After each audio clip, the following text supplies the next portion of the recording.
So today I'm going to talk about mashups. Now, if you haven't heard of a mashup, it's probably because you don't listen to a lot of pop music today.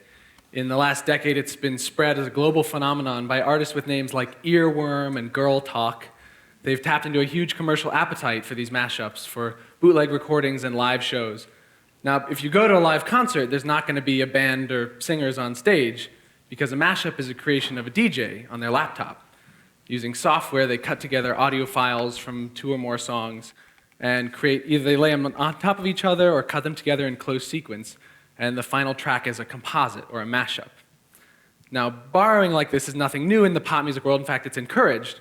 One example I love is the rapper Jay-Z's song, A Hard Knock Life ghetto anthem, where he borrows a snippet of the song Hard Knock Life from the musical Annie as a jumping off point, then he adds a heavy hip-hop beat, and he raps about the hard knocks of living life as a gang member and rapper on the streets. A little different than preteen orphan girls scrubbing floors, but cleverly related musically and lyrically. A mashup goes one step further, because in the final arrangement, it's a patchwork only of existing songs. There's no new melodies or lyrics to comment on the original. So the satisfaction of the listener can only be based on hearing songs you already know, placed in a new context with one another. I started making mashups about 2 or 3 years ago, and I don't use a laptop or software. I mostly sit at a piano and kind of tinker with chords and melodies till I find something that I like. And I do it as a hobby for friends and family, using songs that have significance for them. But I've been surprised at the wide appeal these mashups have. Recently I was asked to make a mashup of 2 musical theater songs, and we recorded it in New York, and it was uploaded to Twitter a week ago, and already it's had something like 90,000 views on YouTube. Now, this is astonishing to me because it's such a specific audience. It's people who know those 2 songs really, really well.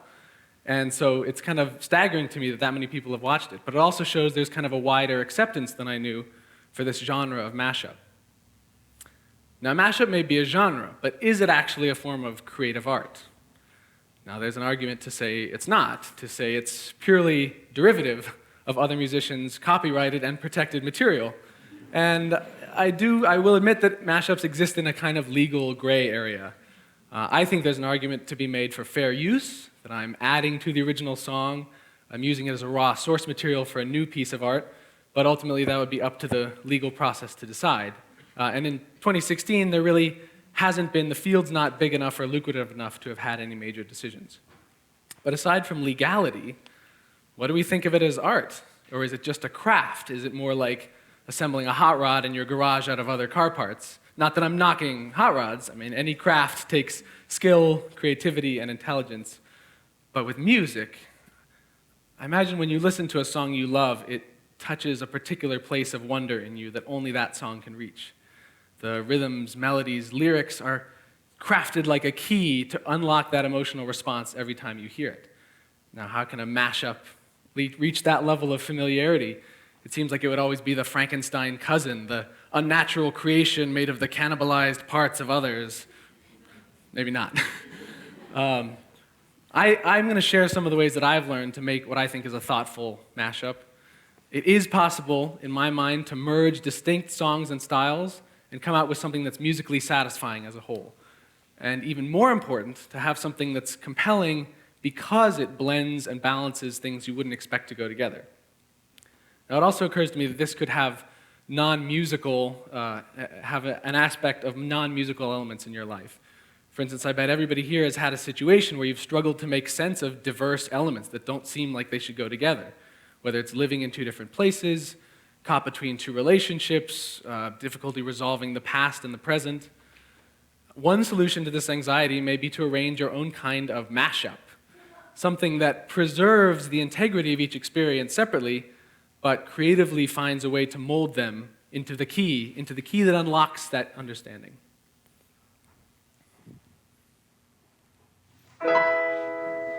When I was 13, I boarded a plane and left my family in Montana, a place I'd lived since I was born, to attend a prep school in Concord, New Hampshire. Now, most of the new friends I made were from outside Boston and New York, and for the next 4 years I visited their homes, met their families, and came up with new jokes and rituals. Then, in the summers and winters, I would come back to my friends and family in Montana, falling back into familiar patterns. but now having a separate life that existed far away. This formative experience at boarding school was the first mashup I lived.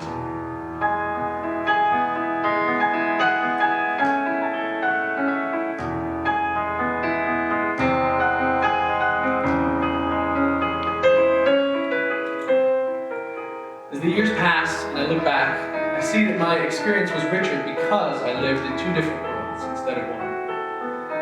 They will always be distinct in my memory, but they resonate together as harmonious, as though they were meant to go together. Like this Rachmaninoff piano concerto and this 1936 song written for Fred Astaire. Someday,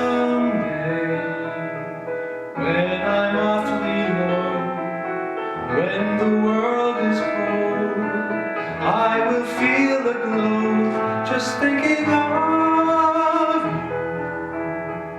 and the way you look tonight.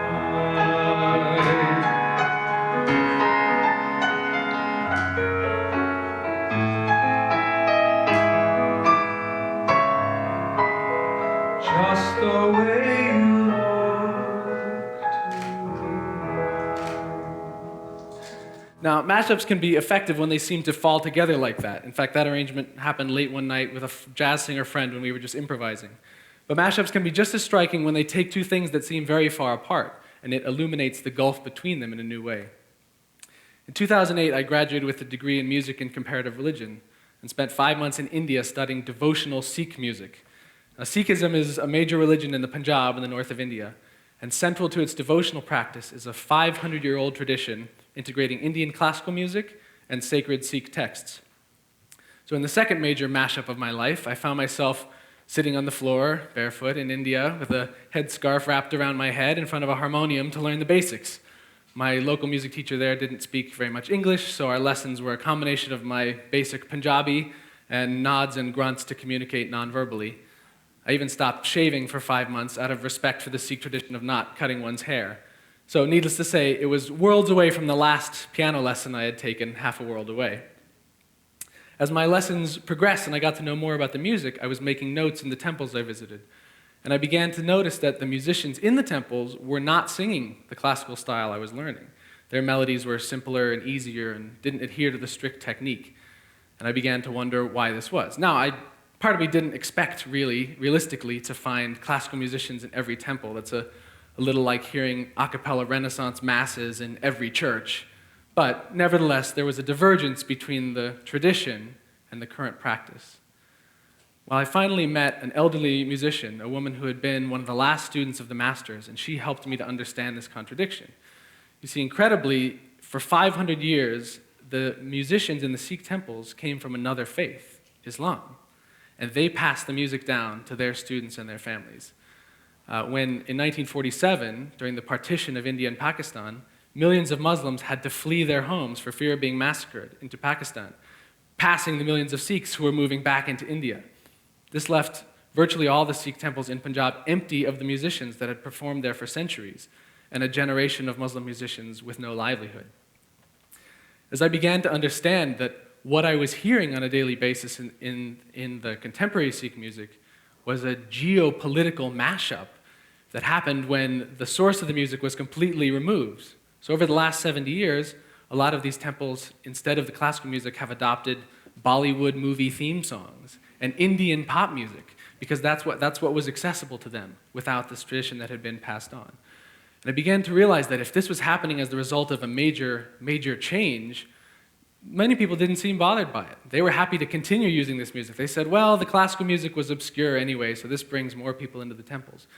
I just thought, well, isn't this incredible that a mashup can exist this way? It reminds us how adaptable music is. The world we live in today has millions of refugees uprooted from all around the world because of violent conflict. And they're landing in places and cultures that are not familiar to them. Now, I don't want to minimize the sorrow and suffering that goes with that experience, but I propose that there is a creative avenue through a kind of mashup to continue their traditions. I mean, if music and experience are as adaptable as we have shown, there must be some way, some opportunity to evolve that tradition and carry it on. Now, if there are any doubters still that a musical mashup can sow seeds of new growth after past devastation, Listen to how easily it brings two opposing sides of an event as contentious as the American Civil War. Now, you're probably familiar with the old American song Yankee Doodle, whose cheery melody may conjure images of blue-coated Yankees coming from the north, marching off to battle. And on the other side of the war, the song Dixie came to symbolize the Southern cause. It started minstrel shows of the 1850s and became the anthem of the rebel soldiers. But what you may not know is,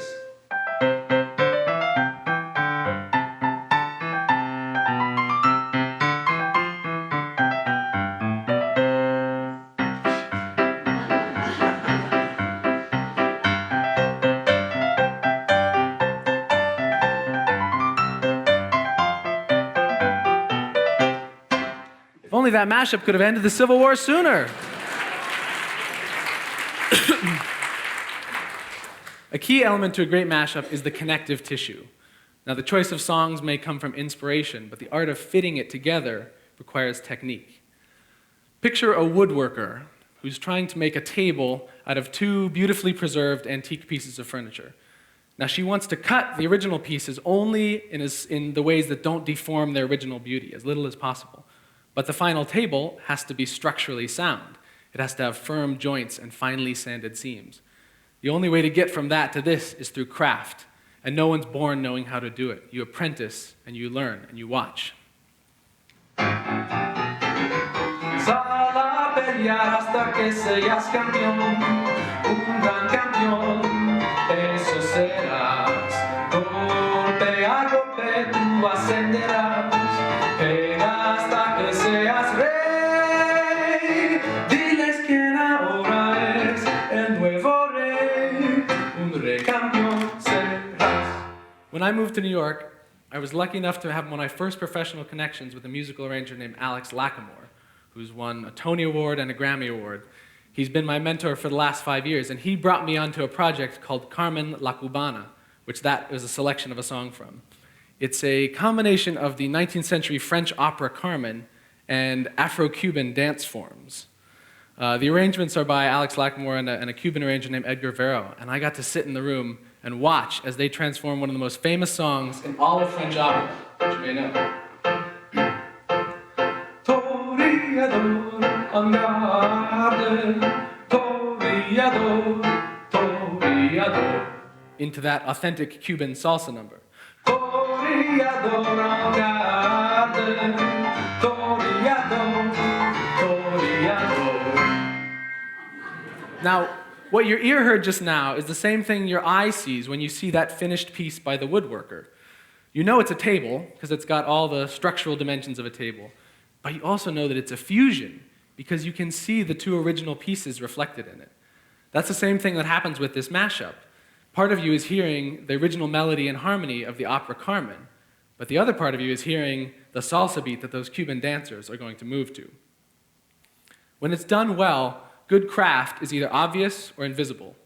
Now, for the last 2 years, I've been lucky enough to be part of a production called Hamilton, a musical currently playing on Broadway. And audiences are struck by how it blends an American revolutionary story with contemporary language. Now, if you haven't seen it or heard it, you still may think this is a little too far-fetched to be true, that you could be quoting George Washington and quoting the rapper Biggie Smalls. They seem incongruous. But like any good mashup, the incongruity is on display. It's celebrated, and it's very finely fit together. Hamilton is not a mashup of actual existing songs, but what the writer Lin-Manuel Miranda did is mash up an existing story, the life of Alexander Hamilton, with the sound of today's current generations of pop music. And it's a brilliant sleight of hand, because as you sit in the audience, you see events of 200 years ago, and it feels like you're living through them now. I've been lucky enough to be in the room where it happens and watch their process, and I recommend to any of you, whatever craft you're working on, find people who are way better at it than you and watch them as they create. Now, I propose that the idea of a mashup can be a creative solution when you're faced with the task of how to embrace diverse experiences in your life. Maybe it's a trip or a vacation you went on that profoundly affected you, or the sudden presence of a new culture or relationship in your life.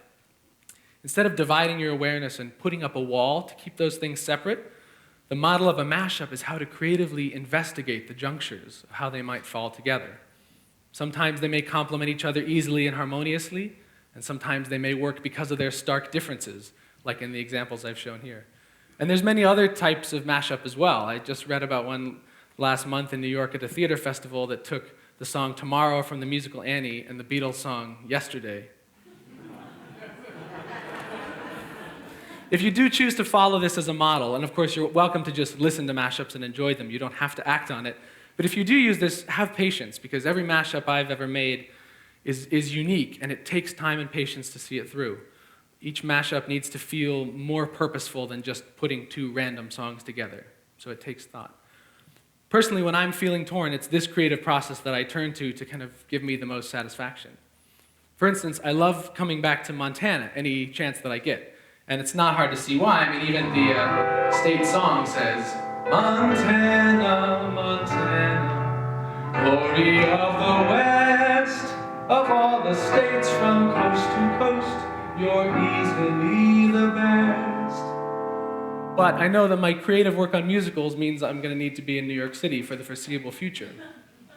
So if only I could find some way to blend the excitement of the city of Frank Sinatra with the wide open land that I love. Montana,